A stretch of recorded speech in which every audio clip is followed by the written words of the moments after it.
السلام علیکم ورحمۃ اللہ وبرکاتہ. الحمد للہ رب العالمین والصلاة والسلام على رسوله الامین اما بعد. اعوذ باللہ من الشیطان الرجیم. بسم اللہ الرحمن الرحیم. یا ایہا الذین آمنوا اتقوا اللہ حق تقاته ولا تموتن الا وانتم مسلمون. یا ایہا الناس اتقوا ربکم الذی خلقکم من نفس واحدہ وخلق منها زوجها وبث منهما رجالا كثيرا ونساء واتقوا الله الذي تساءلون به والأرحام إن الله كان عليكم رقيبا. يا أيها الذين آمنوا اتقوا الله وقولوا قولا سديدا يصلح لكم أعمالكم ويغفر لكم ذنوبكم ومن يطع الله ورسوله فقد فاز فوزا عظيما. قال المصنف رحمه الله في كتاب الصلاة تحت باب أمور مستحبة أو مكروهة في الصلاة. وعن أنس رضي الله عنه قال قال لي رسول الله صلى الله عليه وسلم يا بني إياك والالتفات في الصلاة فإن الالتفات في الصلاة هلكة فإن كان لا بد ففي التطوع لا في الفريضة. رواه الترمذي وصححه. وعن سهل بن الحنظلية رحمه الله رضي الله عنه قال ثوب بالصلاة يعني صلاة الصبح فجعل رسول الله صلى الله عليه وسلم يصلي وهو يلتفت إلى الشعب. رواه أبو داود والحاكم وصححه. قال وعن أنس رضي الله عنه أنه قال كان قرام لعائشة رضي الله عنها سترت به جانب بيتها فقال النبي صلى الله عليه وسلم أميطي عنا قرامك هذا فإنه لا تزال تصاوره تعرض في صلاتي. رواه البخاري. الحديث كما قال رسول الله صلى الله عليه وسلم. وعن عائشة رضي الله عنها قالت سمعت رسول الله صلى الله عليه وسلم يقول لا صلاة بحضرة طعام ولا وهو يدافع الأخبثان. رواه مسلم. وروى عن جابر المسلم رضي الله عنه عن جابر بن سمرة رضي الله عنه قال أبصر رسول الله صلى الله عليه وسلم قوما رافعي أبصارهم إلى السماء وهم في الصلاة فقال لينتهين أقوام يرفعون أبصارهم إلى السماء في الصلاة أو لا ترجع إليهم. تمام تعریف ہر قسم کی بڑائی اور کبریائی اس اللہ تبارک و تعالیٰ کے لیے ہے جو اللہ رب العالمین ہم سب کا رب ہے اور خالق ہے، مالک ہے، وہی معبود حقیقی ہے، اس کے سوا کوئی اور معبود نہیں ہے. سبحان اللہ و بحمدہ سبحان اللہ العظیم. صلاۃ و سلام ہو اللہ کے آخری نبی امام الانبیاء محمد الرسول اللہ صلی اللہ علیہ وسلم کی ذات گرامی پر کہ جنہوں نے ہم تک اللہ کا دین پہنچایا، ہر خیر کی طرف ہماری رہنمائی فرمائی، نماز کے آداب اور طریقہ کار کو سکھایا. اللہم صلی علی محمد وعلی آل محمد کما صلیت علی ابراہیم وعلی آل ابراہیم انک حمید مجید. اللہم بارک علی محمد وعلی آل محمد كما باركت على ابراہیم وعلى آل ابراہیم انك حمید مجید۔ حمد و صلات کے بعد آج 9 رجب 1442 ہجری مطابق 21 فروری 2021 عیسوی مکسلار پر لائیو آپ کی خدمت میں محرر فی الحدیث کا، جو کہ حدیث کی بڑی اہم ترین کتاب ہے، اس کا درس پیش خدمت ہے، جس میں ہم کتاب الصلاح کی حدیثوں کو پڑھ رہے ہیں، اور باب ہمارا جو چل رہا ہے نماز میں مستحب یا مکروہ کام، وہ کام جو جائز ہیں، مکروہ مستحب ہیں، اجازت کوئی حرج نہیں ہے، یا اسی طریقے سے وہ کام جو مکروہ ہیں، ممانعت آئی ہے، کراہت جس کی آئی ہے۔ پہلی حدیث نمبر 294 اللہ کے انس بن مالک رضی اللہ تعالیٰ عنہ بیان فرماتے ہیں کہ مجھ سے نبی رسول اللہ صلی اللہ علیہ وسلم نے یہ بات بیان فرمائی کہ اے میرے بیٹے، یا اے بیٹا، اے میرے بیٹے، ایاک والالتفات فی الصلاۃ، تم نماز میں چہرے کو ادھر ادھر کرنے سے، مطلب دائیں بائیں کرنے سے اپنے آپ کو بچاؤ، مطلب یہ کام مت کرو۔ فإن الالتفات فی الصلاۃ ہلاکہ، اس لیے کہ نماز میں التفات یعنی چہرے کو دائیں بائیں پلٹنا یا ہٹانا یہ ہلاکت ہے۔ فإن كان لا بد ففي التطوع لا في الفریضہ، اگر ضروری ہے پلٹنا، پیچھے یا دائیں بائیں دیکھنا اگر ضروری ہو تو نفل نماز میں دیکھو، نہ کہ فرض نماز میں دیکھو۔ اس حدیث کو امام ترمذی نے روایت کیا ہے اور اس کو صحیح قرار دیا ہے۔ دوسری روایت حضرت سہل بن حنظلیہ کی رضی اللہ عنہ کہتے ہیں اقامت کہی گئی نماز کے لیے، جو کہ فجر کی نماز تھی، اور نبی صلی اللہ علیہ وسلم نماز پڑھا رہے تھے اور وہ دیکھ رہے تھے، شام کی طرف دیکھ رہے تھے۔ اس حدیث کو امام ابو داؤد نے روایت کیا ہے، اور امام حاکم نے بھی اس حدیث کو روایت کیا ہے اور اس کو صحیح قرار دیا ہے۔ اس کے بعد حضرت تیسری حدیث انس بن مالک رضی اللہ تعالیٰ عنہ کی کہتے ہیں کہ ام المؤمنین عائشہ رضی اللہ تعالیٰ عنہ کا جو گھر کا پردہ تھا، پردے کے کنارے شکلیں بنی ہوئی تھیں، رنگین، ایسا رنگین پردہ تھا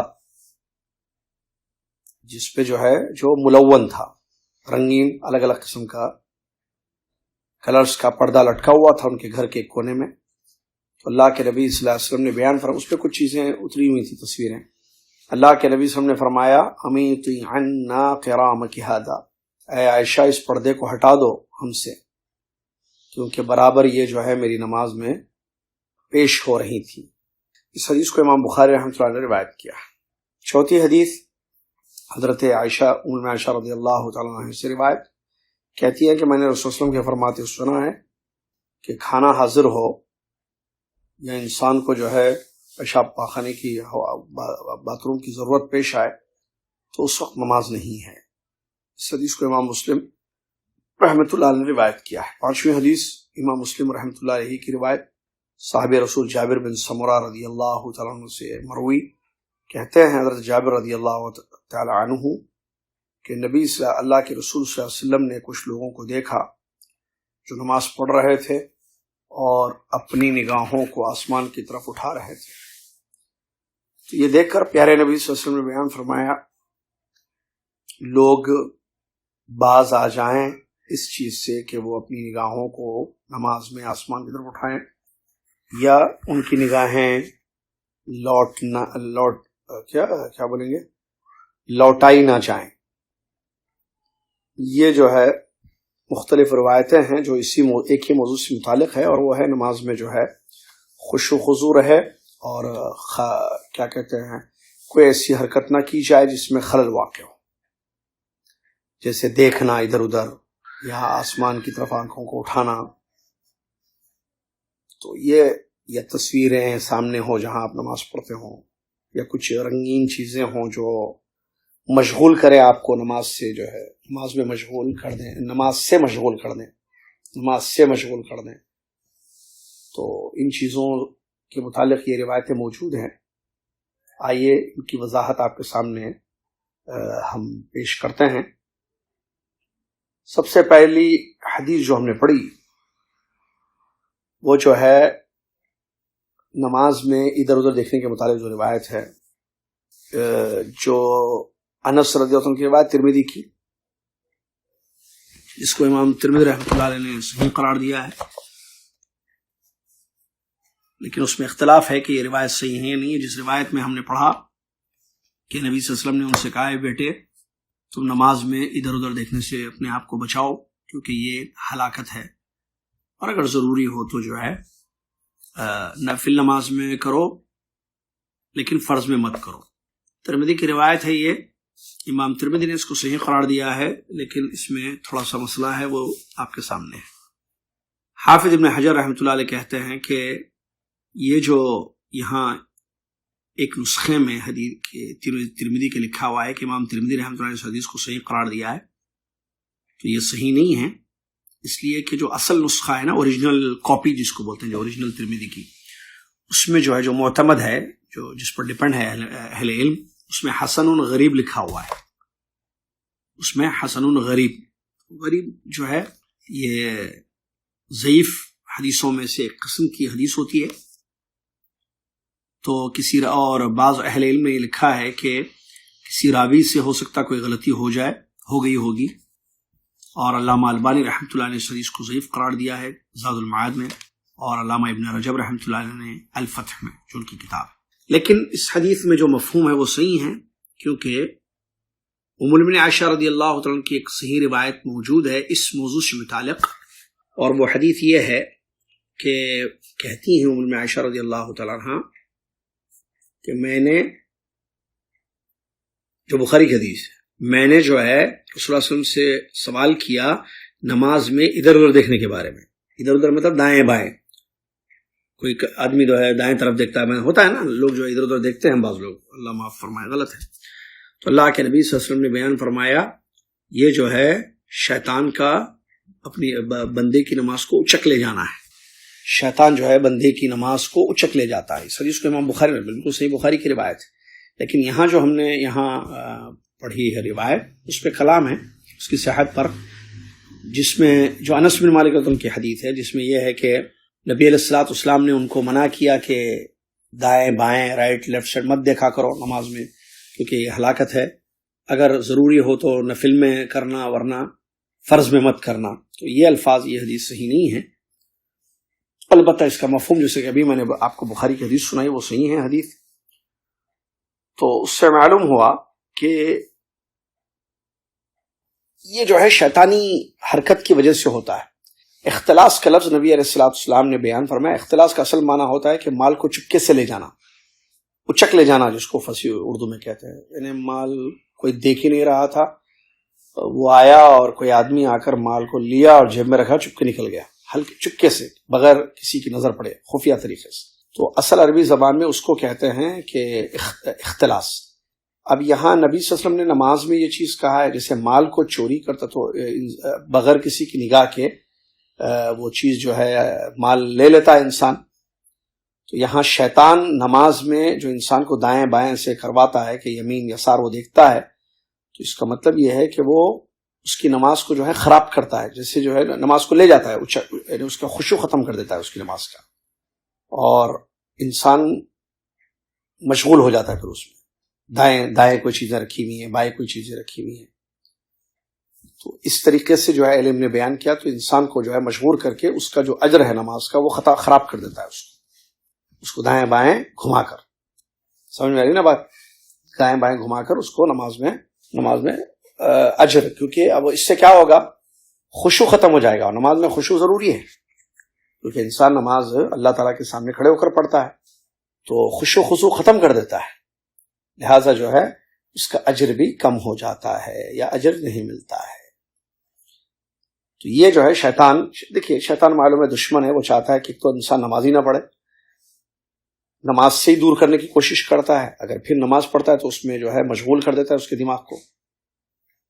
اسی لیے کہا گیا نا خشوع و خضوع سے پڑھنا اور دلجوئی کے ساتھ بالکل ہے نا وہ احسان بتایا گیا کہ احسان یہ ہے کہ تم عبادت اسی کرو گویا کہ اللہ کے سامنے کھڑے ہو. اگر تم اللہ کے سامنے کھڑے ہو یہ تصور نہیں ہو سکتا ہے گویا کہ تو اتنا تو یاد رکھو کہ اللہ تم کو دیکھ رہا ہے. تو اس سے کیا ہوگا؟ خشوع پیدا ہوگا. تو اس کو ختم کرنے کی وہ ہر ممکن کوشش کرتا ہے تاکہ جو ہے انسان کی نماز جو ہے برباد ہو جائے. انسان کی نماز برباد ہو جائے. ایک بات. دوسری بات اب یہاں مسئلہ یہ ایک چھوٹا سا اہل علم میں اختلاف ہے اس کا کہ نماز اس کی صحیح ہوگی یا نہیں ہوگی اگر کوئی دائیں بائیں دیکھتا ہے. اگر کوئی دائیں بائیں دیکھتا ہے تو اس کی نماز ختم ہوگی نہیں ہوگی، مطلب صحیح ہوگی یا باطل ہو جائے گی. تو اس میں پھر تفصیل ہے کہ وہ تھوڑا دیکھتا ہے یا پورا دیکھتا ہے. وہ دائیں بائیں تھوڑا دیکھتا ہے یا پورا دیکھتا ہے. تھوڑا دیکھتا ہے تو اجر کم ہوگا بعض اہل علم نے کہا. پورا دیکھتا ہے تو پھر نماز باطل ہو جائے گی اس کی. پورا دیکھتا ہے اگر پورا قبلے اتنا دیکھتا ہے کہ وہ جو ہے کیا کہتے ہیں قبلے سے ہٹ گیا پورا. ایک ہوتا ہے نا تھوڑا دیکھنا، ایسی منڈی سمجھ رہے ہیں نا آپ، سر کو ایسے ہٹا کے دیکھنا ہے. تو اگر ایسا دیکھتا ہے تو وہ جو ہے اجر کم ہو جائے گا، نماز صحیح ہوگی ایسے کہا. لیکن اگر وہ ٹوٹلی ٹرن ہو رہا ہے، سمجھ رہے ہیں نا آپ، اس کی باڈی پوری جو ہے جو کہ سامنے تھی قبلہ رخ ہو کر نماز پڑھنا شرط ہے نماز کے لیے، وہ شرط ختم ہو کر کے جو ہے ہٹ جا رہا ہے پورا، رائٹ سائڈ ہی پوری باڈی اس کی ٹرن ہو گئی ہے یا لیفٹ سائڈ پر ٹرن ہو گئی ہے، قبلے سے ہٹ چکا ہے کلی طور پر جس کو کہتے ہیں. تو اس سلسلے میں علماء کرام نے کہا کہ اب چونکہ یہ شرط ختم کر دیا نماز کی تو ایسی صورت میں جو ہے اس کی نماز صحیح نہیں ہوگی، اس کی نماز باطل ہو جائے گی.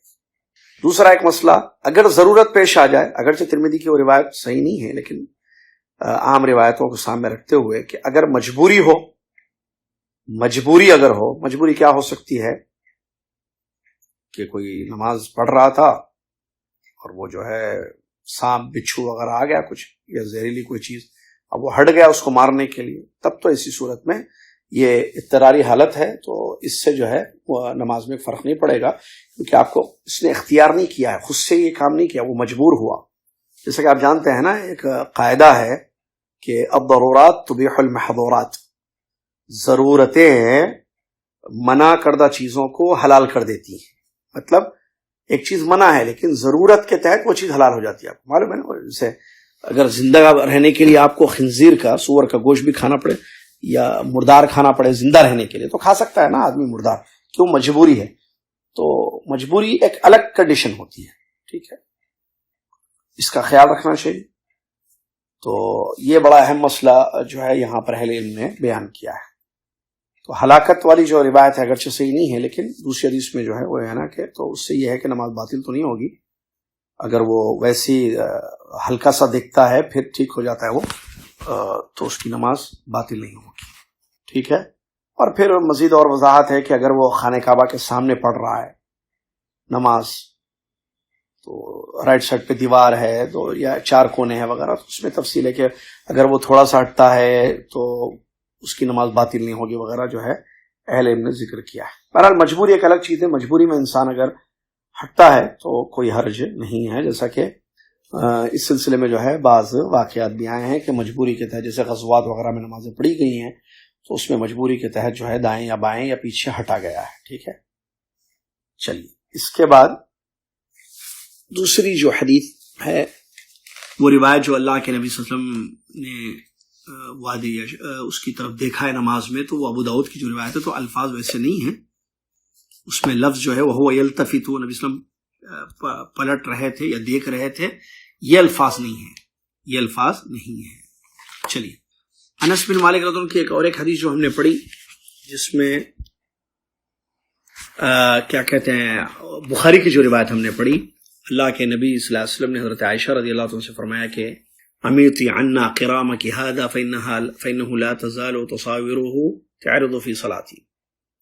تو یہ جو ہے اللہ کے نبی صلی اللہ علیہ وسلم کی جو روایت ہے اس کے اور بھی الفاظ آئے ہیں.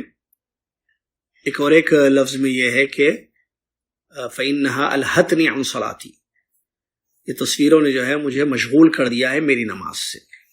تو امیتی نبی صلی اللہ علیہ وسلم نے فرمایا، حضرت عائشہ رضی اللہ تعالیٰ کا جو پردہ تھا اس کو امیتی یعنی ہٹا دو، امیتی کا مطلب ہٹا دو. اور قرام کہتے ہیں ایسا باریک پردہ جس میں جو ہے مختلف رنگ ہوں، باریک پردہ جس میں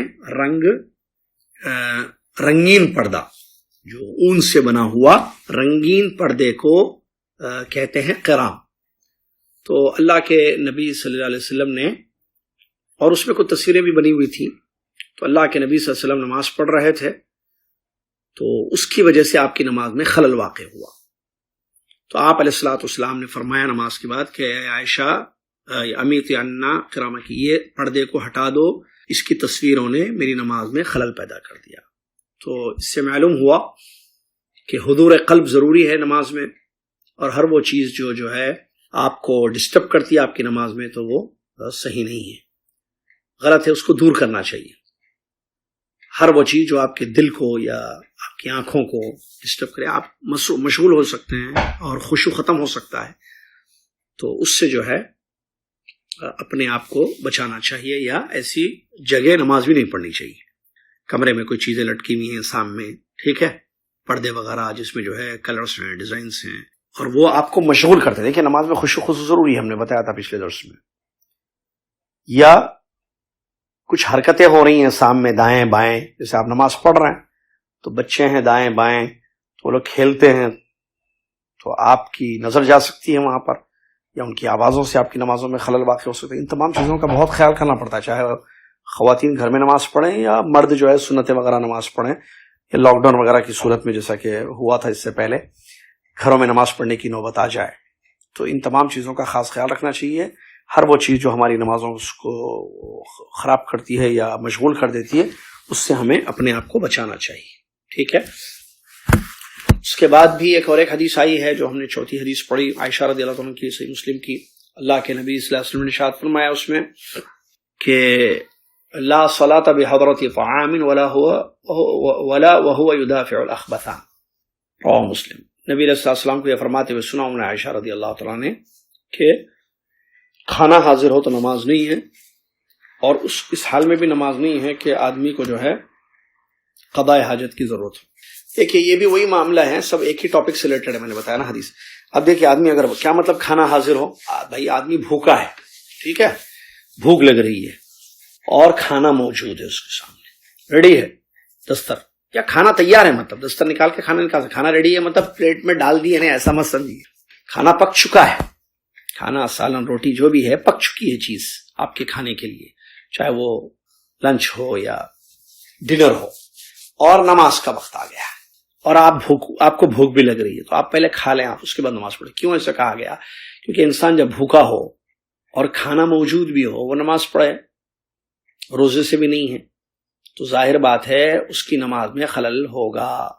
اس بھوک میں وہ جو ہے نہ اس کا دماغ کھانے کی طرف ہی رہے گا کہ کب سلام پھیروں کب کھاؤں والا مسئلہ، ٹھیک ہے. تو یہ غلط ہے. تو اس میں جو ہے وہ بس صرف وہ بولتے ہیں نا کھانا پوری فل ان دا بلینک، ایسے صرف 4 رکعت پڑھ لے گا، سلام پھیر دے گا، جلدی سے جائے گا، اس کا دماغ پورا کھانے پر رہے گا. لیکن اگر آدمی، کیونکہ یہ ضرورت ہے انسان کی، لیکن اگر آدمی کھانا کھا لے اس کے بعد پڑھ لے نماز تو کیا ہوگا؟ خشوع باقی رہے گا، بھوک تو نہیں لگ رہی ہے اس کو. تو ایک کھانا کیا ہے؟ بھوک ایک ضرورت ہے. اسی طریقے سے جو ہے جو کھایا جاتا ہے، سبحان اللہ، اس کو نکالنا بھی ایک ضرورت. انسان کو جو ہے اس کی کیا کہتے ہیں حاجت ہو گئی، واش روم جانا ہے اس کو، ٹوائلٹ کے لیے یا استنجا کے لیے، پیشاب کے لیے. اب آپ کو پتا ہے اس سے پیٹ میں درد ہوتا ہے اور تکلیف ہوتی ہے آدمی کو، یا آدمی بے چین ہو جاتا ہے. اب اس وقت نماز پڑھ رہا ہے وہ جا کے، بالو کیوں؟ یہ غلط ہے. اس سے بھی جو ہے آپ کا خشوع نہیں رہے گا، آپ پوری نماز جو ہے خراب ہو جائے گی آپ کی نماز. اسی لیے حدیث میں یہ آیا کہ لا صلاۃ، مت پڑھو اسے.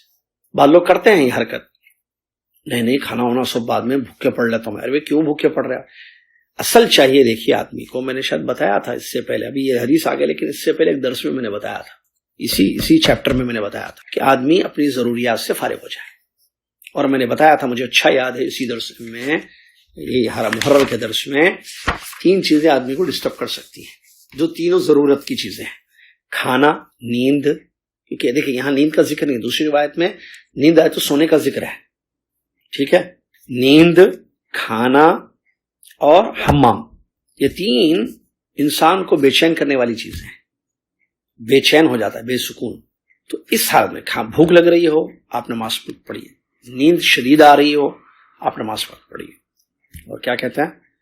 واش روم جانا ہو نماز مت پڑھیے. مومن کو چاہیے، مومن ایسی کرتے ہیں، ہمیں چاہیے کہ ہم اللہ سے ڈریں. اور ہمیں الحمدللہ ہم سب کو پتہ ہے نمازوں کے اوقات، فجر، ظہر، عصر، مغرب، عشاء، ٹھیک ہے. اور اللہ تعالیٰ نے رات سونے کے لیے بنائی ہے. دیکھیے عشاء کے بعد سے فجر تک کوئی نماز نہیں ہے فرض نماز. تہجد فرض نہیں ہے، قیام اللیل وہ بھی اچھی ہے. اچھا وہ بھی نیند کا وقت نہیں ہوتا ہے. آپ جو ہے دیکھیے عشاء کے بعد کیا ہے؟ عشاء کے بعد سونے کا وقت ہے. یہ اور بات ہے کہ مجبوریاں کسی کی ہوتی ہیں، جیسے ہماری بھی ڈیوٹی ہوتی ہے تو ہم عشاء کے بعد ہی ڈنر ہمارا ہوتا ہے. ورنہ پہلے لوگ کیا ہوتا ہے، خیر آپ لوگ کو پتہ مغرب کے بعد کھانا کھا لیتے ہیں. تو چلیے ٹھیک ہے، کھانا نہیں کھایا، کسی کی ڈیوٹی کا مسئلہ ہے، جیسے ہماری جیسی ڈیوٹی ہے کسی کی 2 ٹائم، تو عشاء کے بعد ہی ہم کھا سکتے ہیں. عشاء سے پہلے ہم تو آفس میں رہتے ہیں، مغرب سے عشاء. تو نماز کے بعد انسان کھا لیا. عشاء کے بعد کھانے کے بعد کیا کام ہے بتائیے؟ کچھ بھی نہیں. ہاں درس وغیرہ الگ مسئلہ ہے، دینی دنیاوی کوئی کام نہیں رہتا ہے نا آدمی کو. نائٹ ڈیوٹی الگ ہے، وہ اسپیشل کیسز الگ ہے، وہ نہیں بتا رہا ہوں میں. آدمی رات میں سو جائے تو تہجد تک اس کی نیند پوری ہو جاتی ہے. فجر سے 1 گھنٹہ پہلے اٹھ سکتا ہے. یا چلیے تہجد تو فرض نہیں ہے، ٹھیک ہے، فجر میں تو خلاص فجر کا وقت وہ نیند کا نہیں ہوتا. لیکن آدمی 2 بجے سوئے، 3 بجے سو، تو یہ وہ بولتے ہیں نا خود کردارہ علاج نیست، فارسی میں کہتے ہیں. اپنے پیر پر کلاڑی مارے تو ظاہر بات ہے زخمی تو ہوگا پیر. اس کو اردو میں بولتے ہیں اپنے پیر پہ کلاڑی مارنا. تو آپ خود غلطی کر رہے ہیں تو ظاہر بات ہے آپ کی نماز خراب ہو جائے گی پوری. اب نیند میں آدمی فجر میں جا کے پڑھے گا، پتہ ہی نہیں امام صاحب نے کون سا پڑھا، رکعتیں کا بھی کون سے دروازے سے گیا تھا، کچھ بھی ہوش نہیں رہتا، بس نیند میں جا کے آتا ہے. غلط ہے یہ.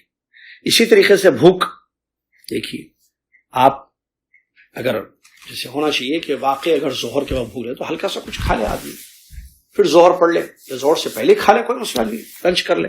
ضروری ہے کہ ظہر کے بعد ہی لنچ کرنا، آپ پہلے کر لیجیے. الغرض یہ کہ نماز کے لیے ہم جو ہے وقت رکھیں، یہ ترتیب ہونی چاہیے، کیونکہ بہت یہ زندگی کا مقصد پورا کرتے ہیں ہم.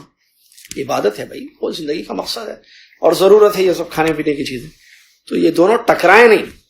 لیکن اگر کسی کے ساتھ ایسا ہو جائے کبھی تو یہ شریعت ہے نا ہماری، اسلام بڑا پیارا مذہب ہے، تعلیم دیتا ہے کہ نہیں ایسا معاملہ ہو جائے تو آپ پہلے کھا لیجیے، آپ پہلے واش روم جائیے. اچھا واش روم کا بھی دیکھیں مسئلہ، اذان سے پہلے آپ فارغ ہو جائیں، یا کم سے کم اذان اور عشاء اقامت کے درمیان آپ کو 25 منٹ 20 منٹ کا ٹائم جیسے یہاں ہوتا ہے عام طور پر، تو اگر ایسا ٹائم ملتا ہے تو ٹھیک ہے، آپ جائیے، فارغ ہو جائیے ضروریات سے اپنے، آپ کو جماعت مل جائے گی، آپ سکون سے نماز پڑھ پائیں گے. لیکن روک کر پڑھنا یہ غلط ہے، اس سے نماز ڈسٹرب ہو جاتی ہے. چلیے آخری حدیث آج کے درس کی 298، اور کیونکہ ایک ہی چاہتا ہے، اچھا اس کے بعد ایک ہی حدیث ہے اور اس کو بعد میں پڑھ لیں گے، کیا کریں. امام مسلم رحمۃ اللہ علیہ کی ایک روایت، جابر بن سمرہ رضی اللہ عنہ کی جو حدیث ہم نے پڑھی، نبی رضی اللہ عنہ کہ رسول اللہ صلی اللہ علیہ وسلم نے لوگوں کو دیکھا کہ وہ نماز میں اپنی نگاہوں کو آسمان کی طرف اٹھا رہے ہیں. نبی صلی اللہ علیہ وسلم نے سخت وعید سنائی، کہا کہ یا تو یہ کام کرنا چھوڑ دیں، لوگ باز آ جائیں، ورنہ کیا ہوگا ان کی نگاہیں واپس نہیں گے، مطلب اندھے بنا دیے جائیں گے. یہ سخت وعید آئی ہے حدیث میں کہ یہ کام مت کرو، اس سے جو ہے نماز برباد ہو جائے. وہ نماز میں نگاہوں کو نیچے رکھنا ہے.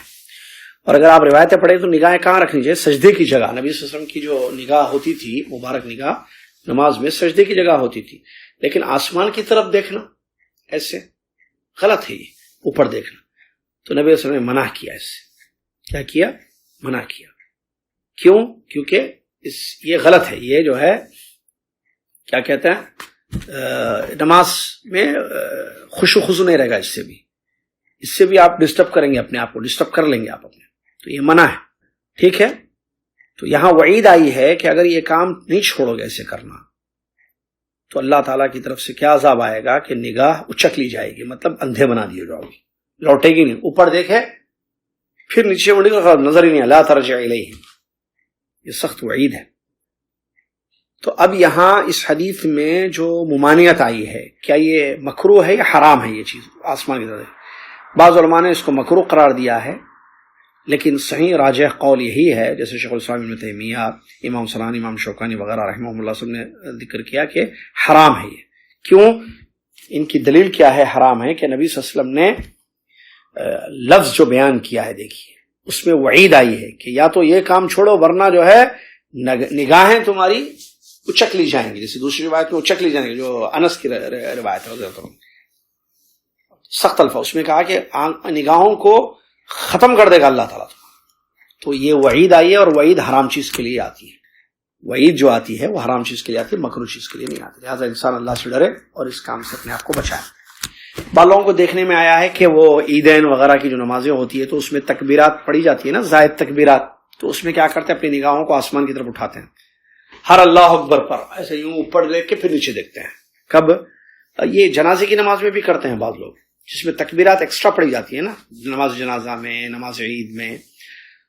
تو یہ بھی غلط ہے. تکبیرات ہو تو آپ تکبیر پڑھیں یا رفع الیدین کریں، جیسا کہ عبداللہ بن عمر رضی اللہ عنہ کی حدیث سے ثابت ہے، لیکن آسمان کی طرف دیکھنا صحیح نہیں ہے. اسی پر یہ درس ختم. ایک حدیث ہے، بہرحال اس کا جو ہے میں تھوڑا سا تیاری نہیں کر پایا، تو اسی لیے جو اس کو وہ ایک حدیث ہے، اس کے بعد یہ چیپٹر ختم ہو رہا ہے. اس کے بعد سجدے سہو کا آ رہا ہے. وہ حدیث کیا ہے کہ ابو ہریرہ رضی اللہ عنہ کی حدیث ہے، جو بتاؤں گا میں آئندہ درس میں تفصیل اس کے، اہل علم کے اقوال وغیرہ جو بھی ہے جمع کر کے انشاءاللہ، کیونکہ بغیر تیاری کے نہیں ہو سکتا. صرف ترجمہ کر سکتا ہوں آپ کے لیے میں حدیث کا، جو کہ آسان ہے، ترجمہ پتہ ہے، اس لیے علم ہے، اس لیے ترجمہ کر سکتا ہوں. ابو ہریرہ رضی اللہ عنہ فرماتے ہیں کہ نبی صلی اللہ علیہ وسلم ارشاد فرمایا، جماعی نماز میں شیطان کی طرف سے ہے. جماعی آتی ہے ایسا آواز نکالنا منع بھی ہے، جو ہے وہ جماعی جو ہے نماز میں شیطان کی طرف سے ہے. تم میں سے اگر کسی کو جماعی آئے تو جتنا ہو سکے اس کو روکو. اس حدیث کو امام ترمذی نے روایت کیا ہے اور امام مسلم نے بھی، لیکن فی الصلاۃ نہیں ہے. دیکھیے امام ترمذی رحمۃ اللہ علیہ کے جو الفاظ ہیں، اس نماز میں جماعی آنا شیطان کی طرف سے کسی کو آئے تو وہ کیا بولتے ہیں، اس کو روکے. اور امام ترمذی نے اس کو روایت کیا ہے اور صحیح قرار دیا ہے. اور امام مسلم رحمۃ اللہ علیہ نے روایت کیا ہے، امام بخاری نے بھی روایت کیا ہے. اس میں لفظ یہ نہیں ہے کہ نماز میں، بس اس میں جنرل ہے کہ جب بھی یہ ہے حدیث صحیح بخاری صحیح مسلم میں یہ الفاظ ہیں کہ جماعی آئے، جماعی شیطان کی طرف سے ہے. تم میں سے جب کسی کو جماعی آئے تو جتنا ہو سکے اس کو روکو. کیا مطلب ہے اس کا؟ انشاءاللہ آئندہ درس میں ایک حدیث کے ساتھ پھر نیا باب ہم شروع کریں گے، سجود السہو، سجدے سہو، اور اس کی متعلق کچھ اہم حدیث ہے. جزاکم اللہ خیر. آخر میں اللہ سے دعا گو ہوں کہ اللہ تعالی ہم سب کے وقت میں برکت دے. اللہ تعالی جو ہے حدیثوں کو سمجھنا اور حدیثوں پر عمل کرنا ہم سب کے لیے آسان فرما دے. جو مستحب چیزیں ہیں، جو جائز ہیں، وہ کام کرنے کی توفیق دے. جو منع ہے اس سے اپنے آپ کو بچانے والا ہم سب کو بنا دے. آمین. وآخر الحمد للہ رب العالمین. والسلام علیکم ورحمۃ اللہ وبرکاتہ.